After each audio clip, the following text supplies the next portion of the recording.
오늘 우리에게 주시는 하나님의 말씀은 사도행전 20장 22절로부터 24절 말씀입니다. 이 기록된 계시의 말씀을 봉독할 때 살아계신 하나님의 음성을 들으실 수 있기를 바랍니다. 보라, 이제 나는 성령에 매여 예루살렘으로 가는데 거기서 무슨 일을 당할는지 알지 못하노라. 오직 성령이 각 성에서 내게 증언하여 결박과 환난이 나를 기다린다 하시나, 내가 달려갈 길과 주 예수께 받은 사명 곧 하나님의 은혜의 복음을 증언하는 일을 마치려 하면은 나의 생명조차 조금도 귀한 것으로 여기지 아니하노라. 아멘. 성도 여러분, 누에 고치를 보신 적이 있으실 겁니다. 이 누에는 계속 자라다가 어느 때가 되면 그물을 만들기 시작해서 그 그물 고치 속으로 들어가지요. 거기에서 잠들게 됩니다. 누에의 몸에는 조금 특별한 세포가 여기저기 있습니다. 그 세포들이 어느 정도 자라게 되면 누에가 이상하게 고치를 만들고 잠이 들지요. 그 특별한 세포들이 누에가 애벌레로 사는 동안에는 별다른 역할을 하지 않지만 고치에 들어가서 잠이 들면 급속도로 성장하고 퍼지기 시작합니다. 세포가 서로 연결되어 자라서 이 세포들로 고치가 채워지지요. 그리고 누에가 없어지고 대신 나비가 나옵니다.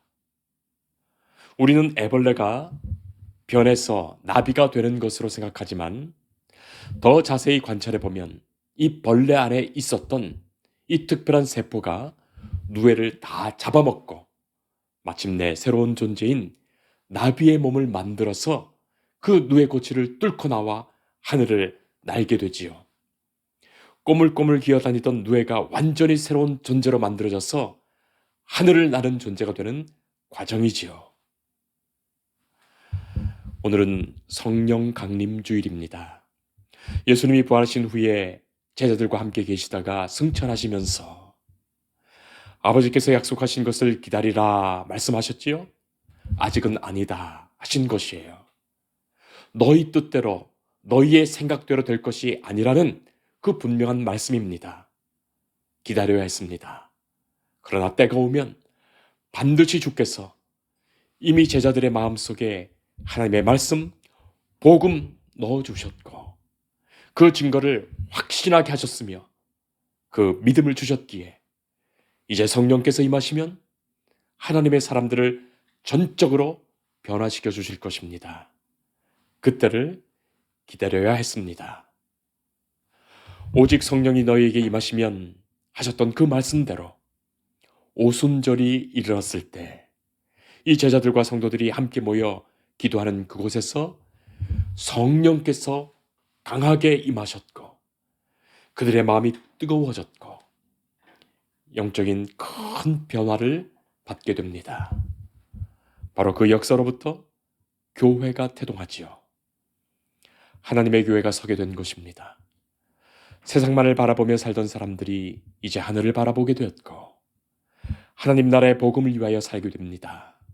그리고 바로 이 교회가 예루살렘 그리고 온 유대, 사마리아 땅끝까지 이르러 복음의 증인되었고 살아계신 주님의 몸으로 사는 생동하는 교회 된 것입니다. 사랑하는 성도 여러분, 교회는 처음부터 성령께서 당신들의 사람들을 변화시켜 세워주신 교회여야 합니다. 성령께서 역사하시는 그 교회여야 합니다. 성령께서 온전케 하시며 성령께서 힘주시는 교회여야 합니다. 오늘의 우리들 그리고 교회도 마찬가지이죠. 우리 교회의 한 사람 한 사람 성령께서 변화시켜 주셨어. 성령께서 함께 하시며 성령께서 역사하시며 이끌어 가시지 않는다면 교회는 결코 교회되지 못합니다. 오늘 우리는 하나님이 주신 말씀 가운데 성령의 메인 한 사람을 만나게 되지요. 바로 그가 사도 바울입니다. 예수님을 핍박하고 교회를 박해하던 사람이 다메섹 도상에서 바로 부활하신 예수님을 만나게 됩니다. 예수님을 만나는 바로 그 사건으로부터 주께서 그의 마음에 찾아오신 바로 그때부터 그는 성령의 사람 되었습니다. 성령께서 그를 전적으로 변화시키셨고 그를 복음의 증인으로 세우셨고 하나님의 교회를 세워가는 목회자로 만들어 가셨습니다. 바울은 성령에 붙들려 살았습니다. 복음을 전하려 선교 여행을 감행했고 곳곳에서 주님의 몸된 교회를 세웠지요. 오늘의 본문 말씀에도 바로 그가 증언합니다. 보라, 이제 나는 성령께 매여 예루살렘으로 가노라. 성도 여러분, 매였다는 것이 무슨 뜻일까요? 무슨 말입니까?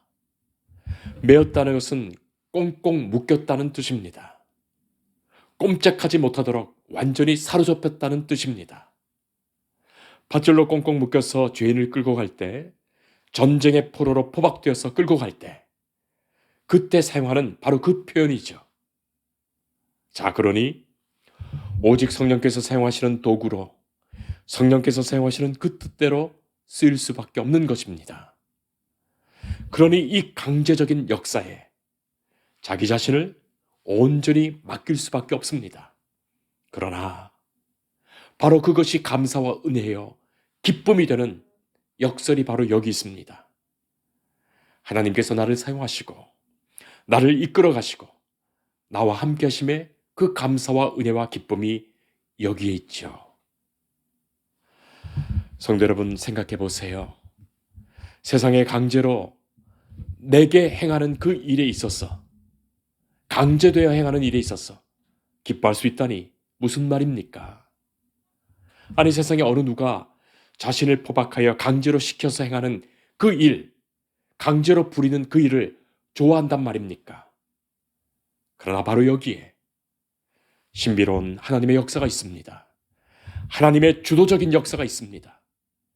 성령을 통하여 이루어 가시는 하나님의 능력이 있습니다. 여러분들은 성령께서 이끌어 가시는 삶을 살아가십니까? 성령께서 힘주시며 성령께서 은혜 주셔서 주의 일 감당하고 계십니까? 그렇지 않다면 내 뜻대로 내 힘대로 해보겠다고 애쓰다가 매일 지치고 말지요. 철학자 루소는 사람을 움직이게 하는 그 힘을 연령별로 이렇게 나눈 바가 있습니다. 10대는 과자에 따라 움직이고 20대는 연인에 따라 움직이고 30대는 쾌락에 따라 움직이고 40대는 야심에 따라 움직이고 50대는 탐욕에 따라 움직이고 60대는 명예에 따라 움직인다. 여러분들은 어떻습니까? 무엇이 여러분들을 이끌어가고 있습니까? 우리가 잘 아는 참회록을 썼던 성 어거스틴은 진정으로 회개한 후에 주님이 내 안에 계시고 나는 내 밖으로 나갔습니다. 그렇게 고백했습니다. 주께서 내 안에 계셔서 성령께서 주도하시는 그 삶을 살게 된 것입니다. 젊었을 때 철저히 타락했던 그를 주님께서 만나주셨고 이제는 성령께서 함께 하시어 성령께서 내 안에 있어 전적으로 성령께서 나를 이끌어 가신다고 고백했던 거예요. 그리스도인 된 우리는 기도해야 하겠습니다. 하나님의 자녀된 우리는 기도해야 하겠습니다. 하나님, 다른 어떤 것으로도 아닌 성령께서 인도하시는 사람 되게 하옵소서. 성령께 매어 사는 주의 자녀 되게 하옵소서. 세상의 다른 그 어떤 것이 아닌 성령께서 나를 인도하옵소서. 자, 그렇다면 성령께서 사로잡아 성령에 매어 사는 사람은 억지로 끌려가는 사람일까요? 자기는 가기 싫은데 억지로 끌고 가시니 그 일을 겨우 마지못해 감당하는 그런 사람일까요? 결코 그렇지 않습니다. 사도 바울이 밀레도에서 에베소 장로들을 초청한 자리에서 마지막 유언처럼 이렇게 말하지요. 나의 달려갈 길과 주 예수께 받은 사명, 곧 하나님의 은혜의 복음을 증거하는 일을 마치려 하면은 나의 생명을 조금 더 귀한 것으로 여기지 아니하노라.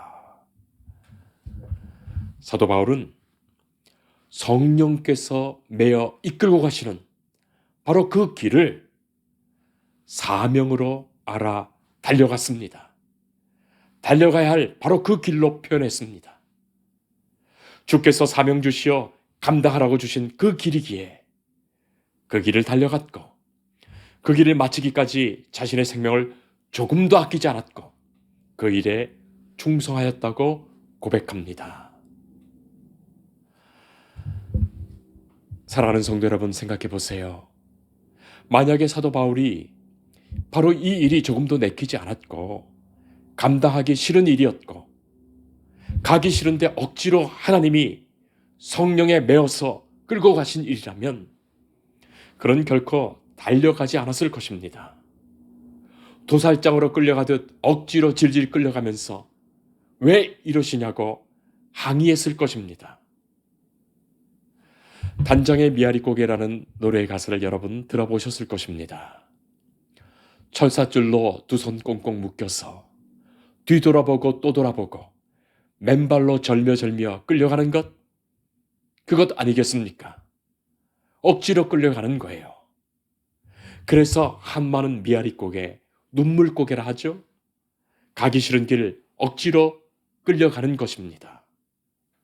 그러나 성령께서는 그렇게 끌고 가시는 것이 아니에요.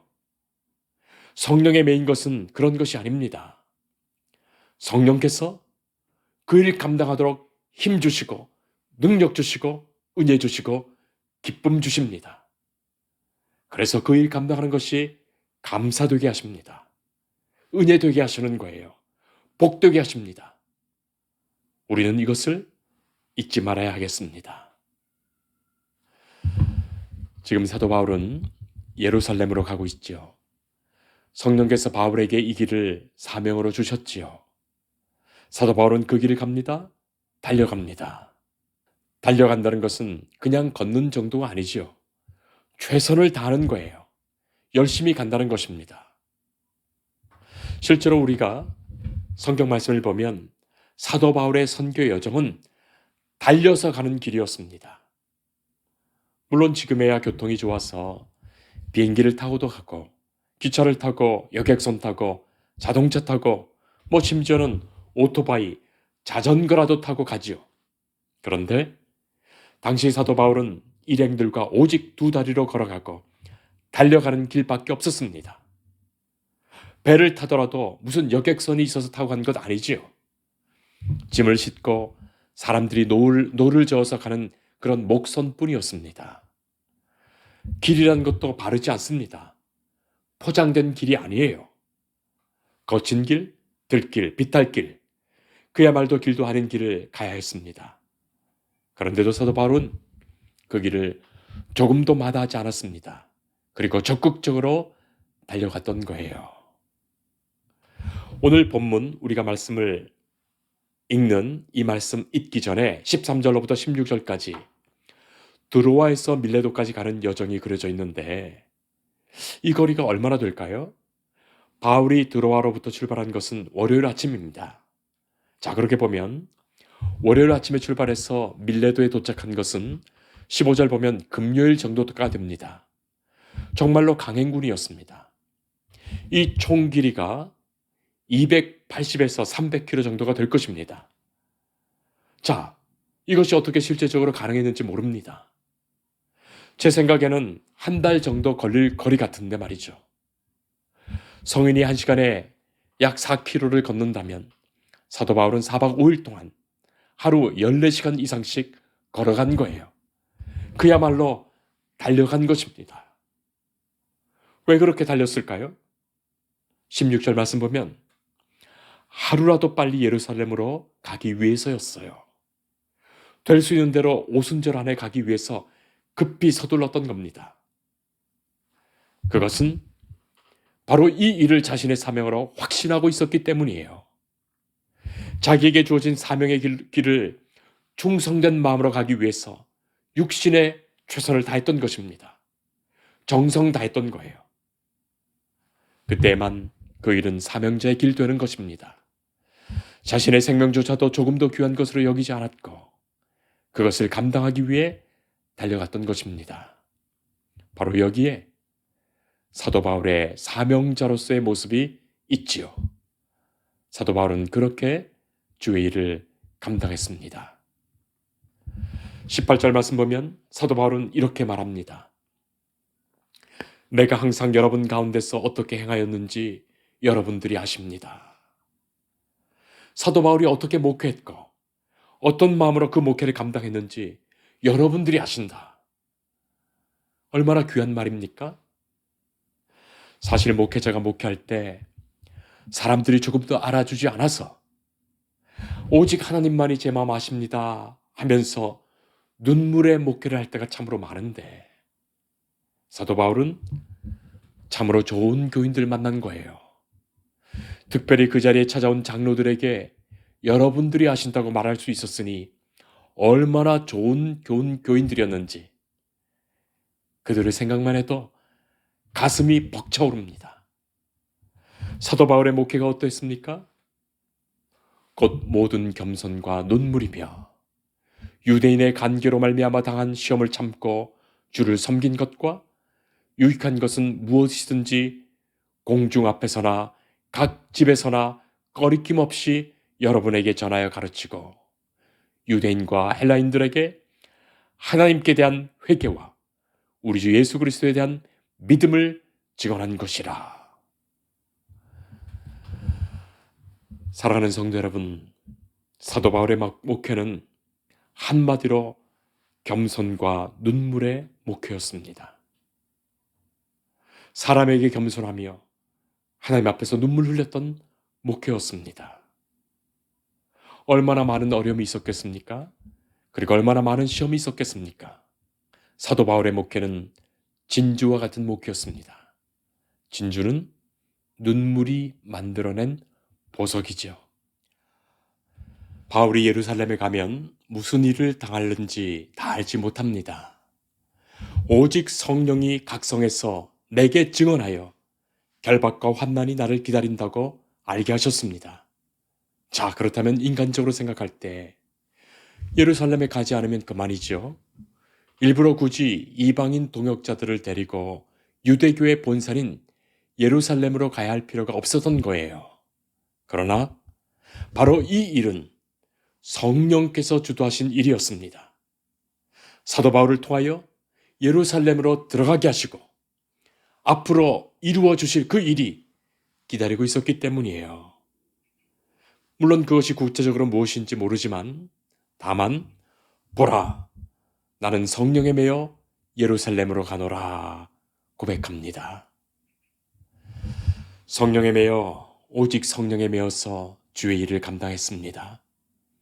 주께서 부르셨기에, 주께서 맡기셨기에, 주께서 이끌어 가시기에 성령에 매여서 주의 일 감당할 수 있었습니다. 바로 그 마음과 그 고백이 주님의 사람들 모두가 가져야 할 바로 그 마음이죠. 사랑하는 성도 여러분, 성령께서 우리를 주장하시어 우리를 새롭게 하시기를 기도합니다. 우리가 감당하는 모든 주의 일들이 성령께 매여서 감당하는 일이기를 축복합니다. 주님께서 부르시고 주님께서 맡기셨기에 우리가 성령에 매여서 성령의 인도하심과 그 도우심으로 감당할 때 그때 진짜 하나님의 일 되는 거예요. 그때야 내가 주의 일 감당하는 것이 주님께서 바로 나를 사랑하심의 증거됩니다. 우리는 바로 그 길을 가는 사람들입니다. 하나님이 이 길에서 내게 복 주시고 힘 주시고 승리하게 하실 것입니다. 바로 그렇기에 우리는 감사의 마음으로, 은혜의 마음으로, 기쁜 마음으로 이 길을 가며 맡기신 일을 감당할 것입니다. 오직 성령의 역사로 우리가 주님의 일을 감당할 뿐입니다. 기도하겠습니다. 주 은혜에 감사드립니다. 주께서 성령의 역사하심 중에 우리를 주의 자녀 삼으셨고 교회 되게 하셨습니다. 성령께서 말씀 안에 깨닫게 하시며 성령께서 지어가시는 교회로 오직 하나님의 영광을 드러내며 살게 하옵소서. 나를 부르시고 내게 주신 사명, 성령께서 힘주시는 은혜 안에 감당하며 기쁨과 감사로 고백하게 하옵소서. 이제 나는 성령에 매여 살아갑니다. 주신 길 달려갈 때에 복음의 증인으로 충성하게 하옵소서. 예수님 이름으로 기도합니다. 아멘. 주님을 늘 믿으며 그 손을 의지하고 내 몸과 마음을 바쳐서 끝까지 충성하리.